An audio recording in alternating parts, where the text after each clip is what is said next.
Welcome to the Startup Grind.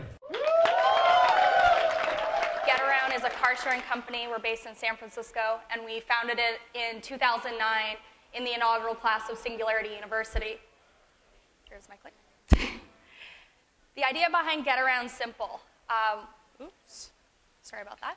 The idea behind Getaround's simple. We're essentially connecting car owners with people who need access to a car. We're one of the early leaders in the sharing economy. You guys have probably heard of it. There's so many fabulous companies in the space. And when we started Getaround, we knew we were onto something big because when we would explain it to people, they'd pretty much immediately have a big aha moment. Wow, that's a cool idea. And then they'd follow it up by, that'll never work. And so this talks about fundraising. All you have to do it if you want to make your company and your dreams come true. And so I'm hoping you can walk away from this presentation with some good tools and tips that through our experience at Getaround, we fundraised $14 million from an incredible list of investors, including Marissa Mayer, Ashton Kutcher, Sherman Pishwar from Menlo Ventures.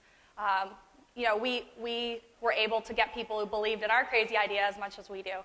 And so for that, I'm really honored. But it was a pretty hard path, and we did it in a pretty creative way. So there's 4 main things I'm going to talk about. And the first one is basically to pick your launch pad. So you don't have control over when you come up with your idea or how you start thinking about it.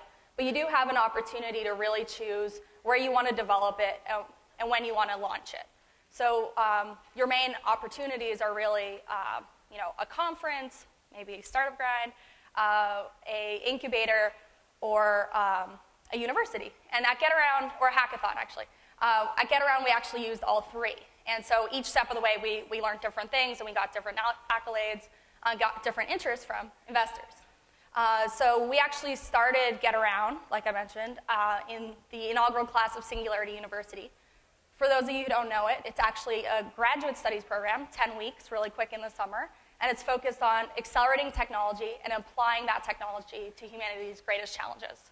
So we actually came up with the idea for Getaround based on the challenge that Larry Page from Google gave us, which was come up with a big idea, something that can positively impact 1 billion people in 10 years.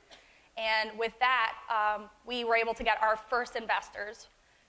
Basically, it's a school, but it kind of was an incubator in the first year because we had these amazing founders which would work with us almost every day as we were developing quick iterations of the concept. We were actually able to do a beta at the school with about 100 students, which helped us a lot to really prove that this could work.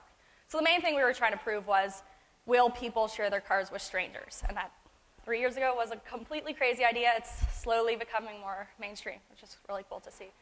Essentially, through that, we got our initial angels, and they actually gave us the initial capital to found the company and overcome some really key hurdles. So with Getaround, we had 4 major hurdles that we had to overcome to get to market. We built our own hardware called the Getaround Car Kit. We actually had to get laws passed. We also had to get a custom insurance policy developed and an iPhone app. Things that not every startup has to do, but through our investors who were really committed to our mission, we really felt like we had the backing and the confidence to go out there and make it happen. So one other thing in terms of our launchpad is we actually did a hackathon. And it was really helpful because you basically could get an MVP of your product in a weekend. And we actually won most money-making iPhone app then in that weekend. And Zipcar was all like, whoa, what's going on? Who are these guys? And so it was kind of some early proof points. So pick your launchpad carefully. It can be really, really helpful to getting investment and getting out there. Another way is to raise on a high point. So if you do pick a launchpad and you get a lot of buzz or you have early traction, whatever it is, as you're getting some early credibility, you can use that to raise your money, raise funding, and get good investors. So we actually launched Getaround at TechCrunch Disrupt 2011 in New York City, and we had raised 80% of a $3.4 million seed round rate before that. But in our last 20%, we just had so much interest because we won TechCrunch Disrupt, we won the Audience Choice Award. We got about 200 press articles out of that. So it kind of put us on the map, and it meant that we had the top investors wanting to back us, which was a really good feeling because a short year before, we were bootstrapping, no one wanted to fund us, and it was this crazy idea.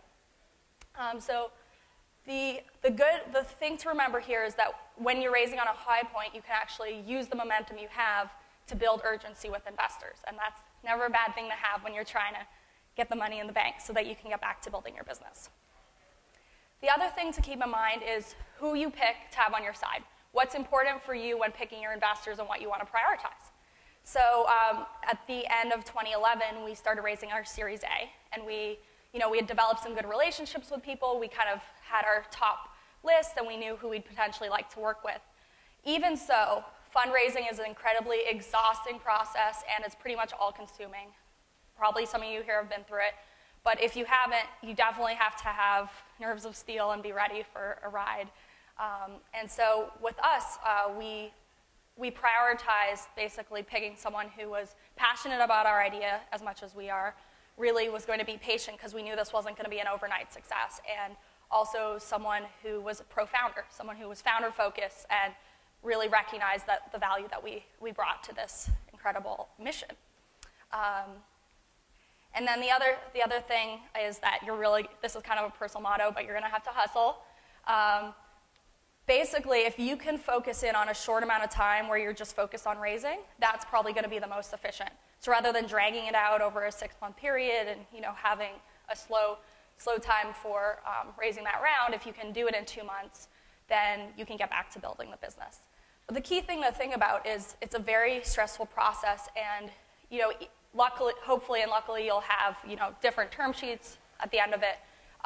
You and your founders are a team. So, through this whole phase of the startup, there's going to be a lot of stress, and fundraising, the seed or the A, is the first time to really stress test that. Can we be a team? We need to be supportive and get through this together. So I'm super fortunate to have 2 really awesome founders, and we dealt with it together, and we were able to raise a $13 million Series A at 13.9, and really, it's a process, but it's also a lot of fun. And I learned so much from raising, and now I actually advise a lot of different startups on these different tips, like kind of hands-on, because no matter what you're raising for, it's going to be very similar, and you can kind of apply the strategy. So keep in mind, just if you plant the good seeds, you strike when the iron's hot, and you surround yourself with great people, you're going to be able to raise a phenomenal round. And I wish you all the best of luck. Thank you so much.